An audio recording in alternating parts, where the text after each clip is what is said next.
I've had some of these conversations talking about philosophies. Is one of the ones is a playing philosophy. So at clubs, and I guess this is more towards your elite level clubs or serious clubs, is trying to get a playing philosophy from your youth players up to your first team. So I spoke to, I won't mention the club because I haven't asked if I can yet, but I spoke to a lady who has been appointed as a development manager for a female club in England, who have their sights set on the WSL. They want to get up to the top flight.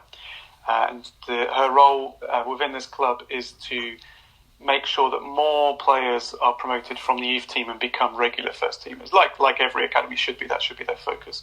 And they've not got a huge amount of funding, so it's not necessarily been in place before, and now they really want to get it through.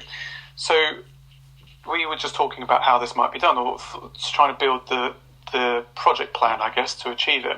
And we started by discussing, well, what does a first team player look like? What is that player capable of doing? What are the attributes that player has across the four corners? So technically, tactically, psychologically, socially, physically, what attributes they need to have?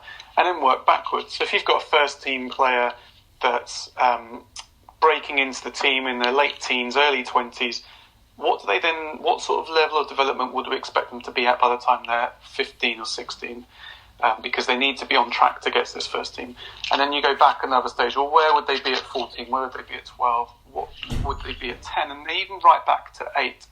And you can go, well, I wouldn't expect my 8-year-old to know how to play with a flat back 4 and play the offside trap, for example.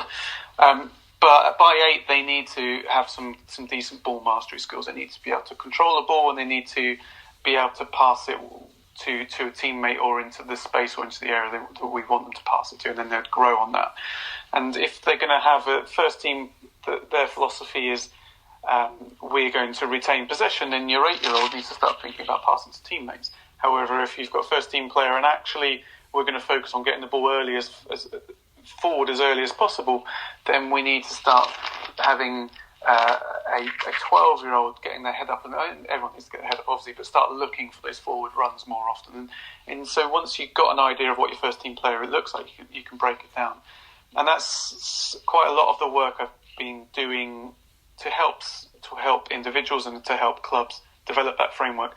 But I've also spent a lot of time on my own. So if I had everything my own way in my own club, I've been working on my own philosophy of play, which is very much linked to the positional play, which is always having more than one available passing option, preferably having more than even 2 passing options, creating overloads of having more players in every area of the pitch, progressing the ball up through the thirds, making sure you progress as a team, so you always got numerical superiority, playing penetrating passes, etc. So I think I'm probably not the only one that's used this downtime to look back at their own philosophies and what that actually looks like on the pitch, and what that looks like then in training for all different age groups, and start to write it down. So I'm so excited. I can't wait to get back to coaching, because I feel like I've got a better understanding of everything I'm going to be doing, and I've really enjoyed helping other people get their own thinking into that order as well.